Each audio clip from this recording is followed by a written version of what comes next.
Hello everyone, welcome to my channel. My name is Justine Daydream, and today I am going to be reviewing The Death and Life of Zebulon Finch. If you have not read this book yet, if you have not heard of this book yet, it has kind of flown under the radar a little bit for me as well. I walked into the bookstore looking for something to read and I stumbled upon this box set of two books, the first and the second of the Zebulon Finch series. It was $20. It was in the YA section. It was in the wrong section. This is not by any means a YA novel. The only thing that this book and YA have in common is that Zebulon is 17. Other than that, this book falls under the category of horror/grotesque.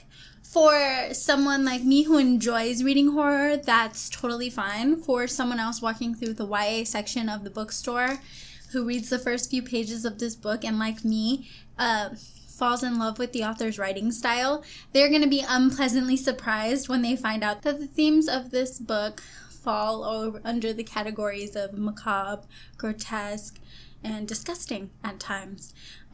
Prostitution is heavily in this book. Strong language is heavily in this book. Descriptions of decaying bodies are heavily involved in this book. Imprisonment. Pretty much everything bad that can happen to you happens to Zebulon Finch. I did not know what I was getting into.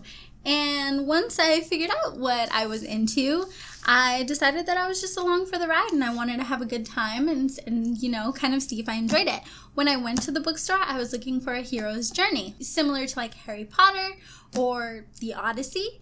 The only thing that Zebulon Finch and Odysseus have in common is they both left home and basically fucked around for years and years. That is the only thing.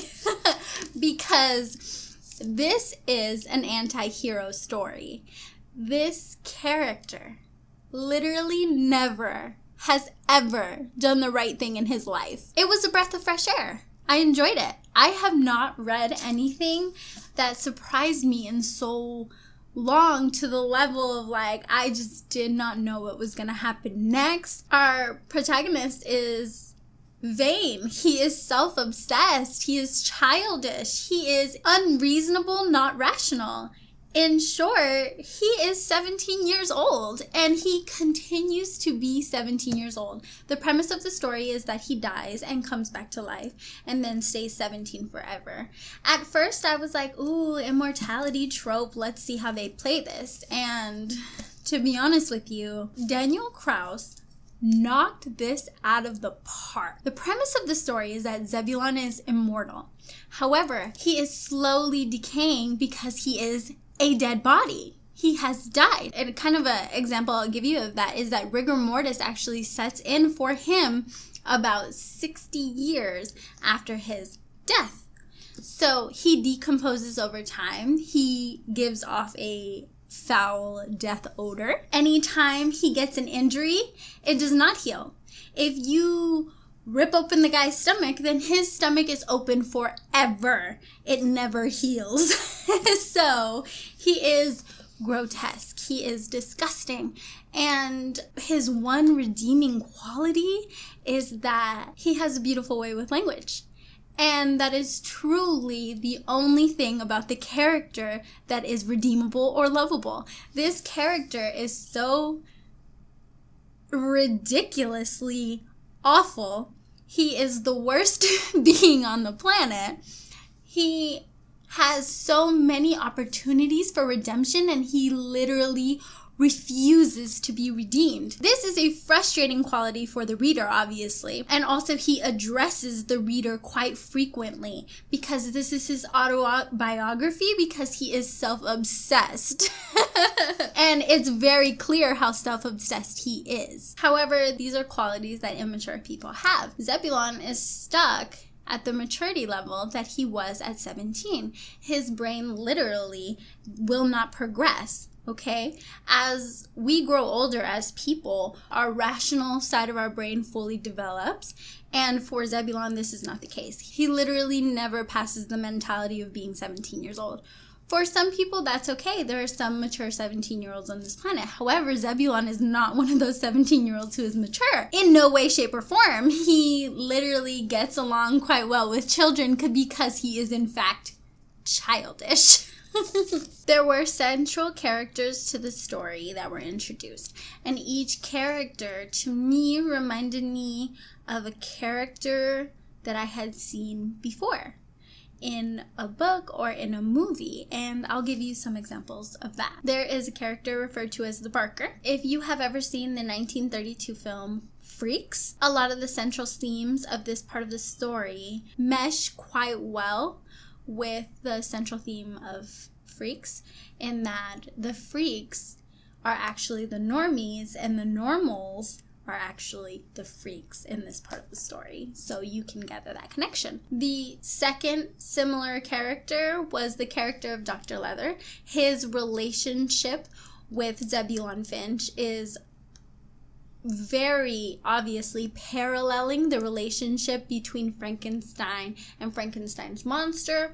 Or, if you follow the Igor story, it's Frankenstein and Igor in some ways as well. So I found that very interesting. The third moment that was very similar to another character was a moment between two war buddies that was basically taken directly from Forrest Gump and put into this book. Whether the author did that subconsciously, I don't know, but you cannot help to know that that is just obviously Forrest Gump, and you will know it when you read it. And the fourth kind of connection that I made was the connection of a character, a Hollywood starlet, who draws parallels to Mommy Dearest, which is a story about a mother who is pretty terrible to her daughter.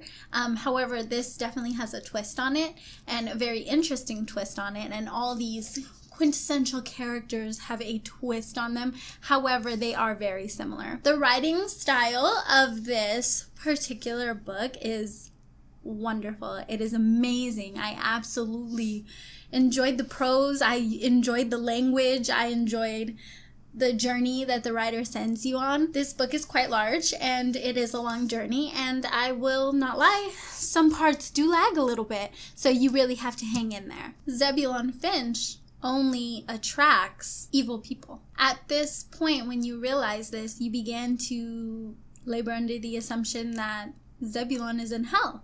He has died and gone to hell. He is only imagining that he has died and come back to life, and this is his own personal hell, because that is the only rational explanation for all these terrible things that happen in this book, and this character is unredeemable.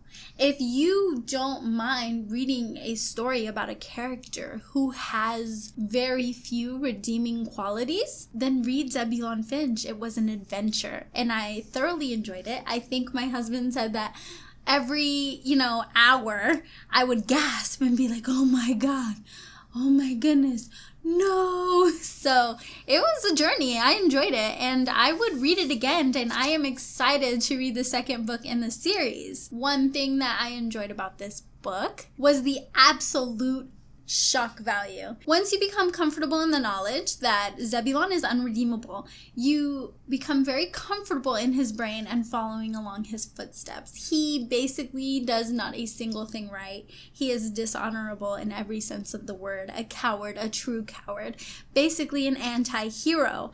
And I thoroughly enjoyed this story. I enjoyed the disturbing twist. I enjoyed that a prostitute named Wilma Sue was the love interest, the love of his life. It was just a journey, and I enjoyed it, and I definitely went on an anti-hero's journey for the first time with this book, and I encourage you to go on this journey to read The Death and Life of Zebulon Finch as well. I believe that there is a movie coming out based on this book eventually. The author of this book, Daniel Krauss, also works with one of my favorite directors, Guillermo del Toro. They're working currently on a show called Troll Hunters for kids. So, working with someone like Guillermo del Toro, who directed films like Hellboy, you're gonna kind of get a distinctive twist. You're gonna get a Tim Burton-esque vibe. You know, there was an exhibit at LACMA that Guillermo del Toro did that was basically just horror. So for this to be classified as YA is 100% incorrect. This is a horror book, and I recommend it to you highly. I will definitely read the second one and review that if you're interested. I believe next week I am going to review All the Crooked Saints by Maggie Stiefvater, so tune in next week for that. My name is Justine Daydream, and thank you so much for watching my channel.